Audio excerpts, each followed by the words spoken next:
I believe that all people in this world have what so-called insecurities inside himself or herself.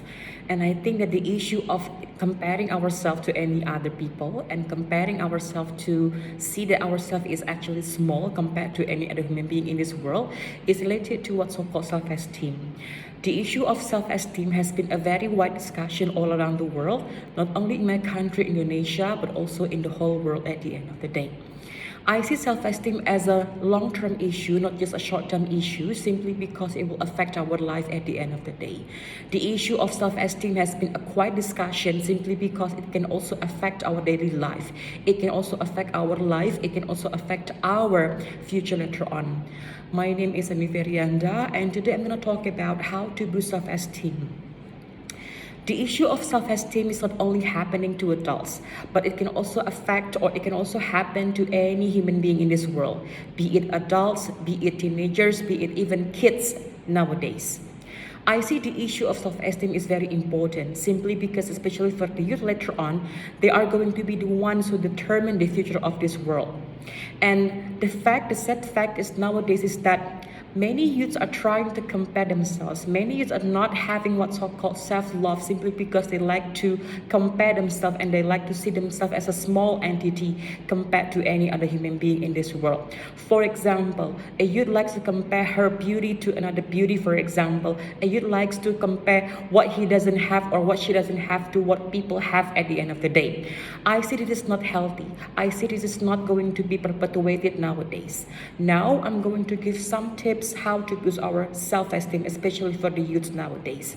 Number one, surround yourself with positive people.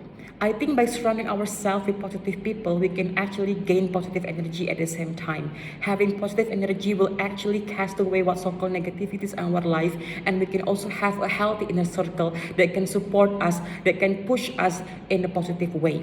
Second of all, sometimes people who have low self-esteem, they like to say yes. They like to be a yes person simply because people with low self-esteem, they don't want to make other people hurt.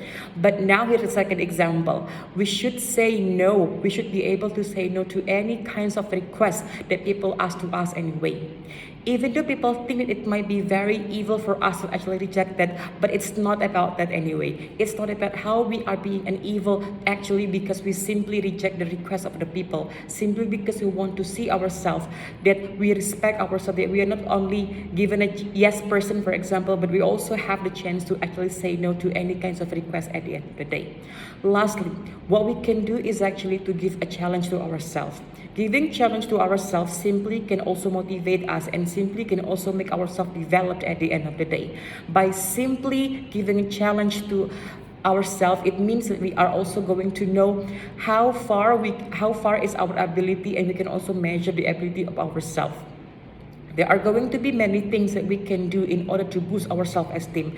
But I think the best thing is to see what we are going to be at the end of the day, to see what is inside ourselves, and to be grateful for what we have in this world.